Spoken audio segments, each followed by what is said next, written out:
Hey everyone! Welcome back to my homeschool series that I'm doing.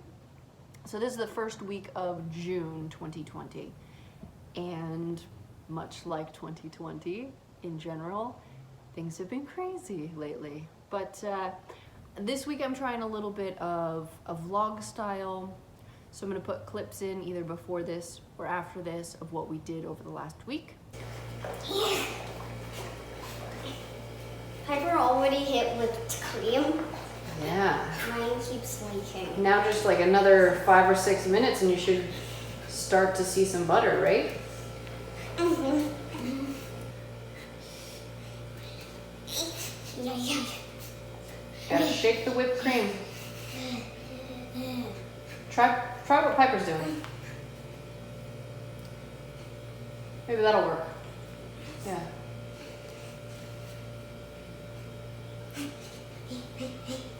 Okay. Piper got butter. Oh, that's stuck. That's a lot of buttermilk. Come out. Get out of there. Look at the butter. Yay. Okay, now we need to pour out the buttermilk. Yeah. Wonder how this tastes. Nice to help.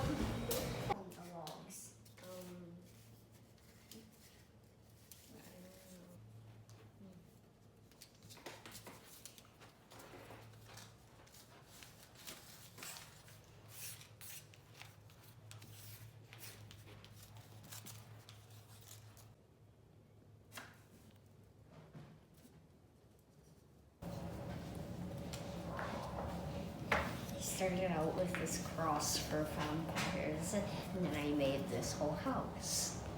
I love it.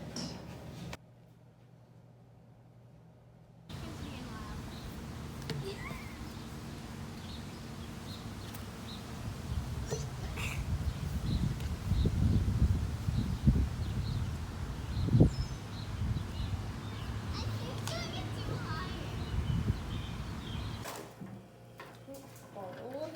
I said don't roll.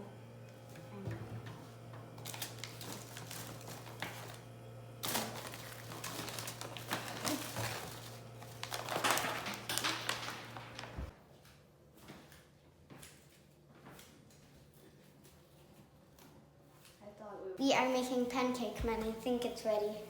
Think it's ready? You're gonna eat it? Maybe. We used our buttermilk from our butter experiment. We used our buttermilk and butter in this recipe, and now they're gonna eat their pancakes. Yummy. Yummy. I had butter and honey. Making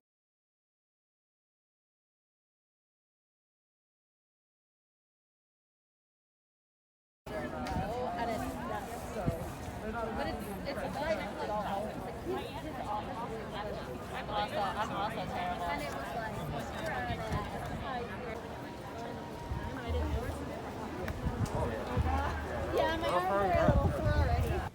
And now I'm just gonna take a few minutes to talk about the books that we read last week and the books that we're going to be reading next week.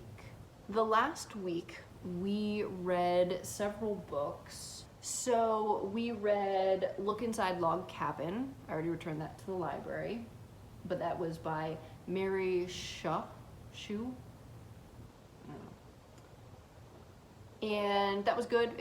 It was a really young picture book, but some of the pictures really helped because we have been working our way through The Little House in the Big Woods, which we got 100 pages in, and I decided to DNF this one. I knew that the later books in the series got racist, and I was prepared for the negative portrayal of Native Americans, and so I had preemptively scheduled a lot of Native American literature and mythology and trying to balance out the the amount of time that we spend so we could have the difficult conversations, but then also see the other side of the equation, right? But I didn't realize that, I mean, right off the bat, it gets racist, and it's racist against everyone. There was a really long song in here about a black person, and it used a slur, and it's just bad. So we're just done with that, and we're not going to be moving on to the later books in the series. So we also read Stopping by Woods on a Snowy Evening by Robert Frost, and this was the illustrated poem. It was illustrated by Susan Jeffers, and this was really good. We've returned it already to the library as well. So also we read Christmas in the Big Woods, and this is just a less racist version of a chapter out of Little House in the Big Woods. So the last week and a half or 2 weeks, there have been a lot of protests happening in the United States and around the world. And we really wanted to participate and talk about what's happening with the kids. So we've read a few books on the subject. I just want to say we've also been watching a lot of documentaries and YouTube videos and having difficult conversations, and we are trying to educate ourselves as much as possible. The first being Be a King, Dr. Martin Luther King Jr.'s Dream and You, written by Carol Austin Weatherford, and James E. Ransom did the illustrations on that one. And we also read The Youngest Marcher, the story of Audrey Faye Hendricks, a young civil rights activist, by Cynthia Levinson, illustrated by Vanessa Brantley Newton. And I think this one in particular really hit a chord with the kids. This was about the children's protest in 1963, and it really focused on the youngest person to march and to get arrested.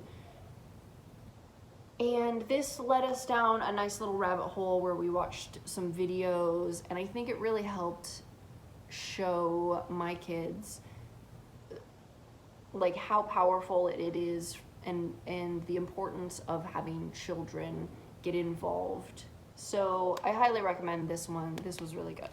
We're still working on the 11th book of the series of Unfortunate Events. This is The Grim Grotto by Lemony Snicket. We're halfway through, or about, and we love this series. So we're hoping to finish the series this summer.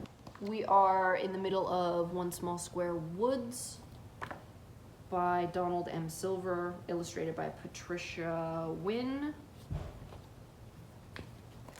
And these are great nature study books. And we're in the middle of Let It Shine, Stories of Black Women Freedom Fighters by Audrey Davis Pickney, illustrated by Stephen Alcorn. Each chapter tells about a different woman, and so far we've really enjoyed this. So we will continue on with that. Okay, so moving on into next week. We are going to continue, we'll continue all three of these, but instead of the Little House in the Big Woods, since we've DNF'd that one, we're gonna go ahead and move on to Children of the Longhouse by Joseph Bruchac. We're gonna start Woods, Ponds, and Fields and just add some more nature study in there. We're gonna read Summertime in the Big Woods. We're gonna read Side by Side, story of Dolores Huerta and Cesar Chavez by Monica Brown, illustrated by Joe Cepeda. And this looks fantastic. And it is told in English and Spanish.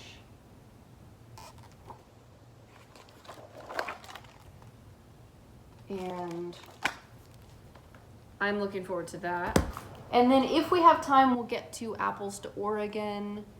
We might push this off for another week or two, but I just saw it at the library and thought I'd grab this. This is by Deborah Hopkins and Nancy Carpenter, about a family in a covered wagon and their journey to Oregon, where we're from. I also want to get to A Girl Named Rosa, the true story of Rosa Parks. And this is the American Girl one. I have this digitally out from our library. It recently came to my attention that the watered down Rosa Parks story that we're usually told in school is very inaccurate. And so I was looking for something to introduce them to Rosa Parks. So I'm hoping this is going to be good. And then for projects this week, I'm not really sure what we're going to do. I think now that we're moving on from the Little House series, I'm going to have to kind of play it by ear and see what kind of things come up naturally in the Children of the Longhouse, see if projects present themselves, kind of follow the book's lead. But I do want to make ice cream this week. The girls are really looking forward to that. And make our own paintbrushes using materials that we find on a nature walk or in our backyard. So painting, nature painting. Those are the projects I have planned and the books I have planned, and that's what we're doing. All right, guys, thanks for watching, and I will see you next week. Bye.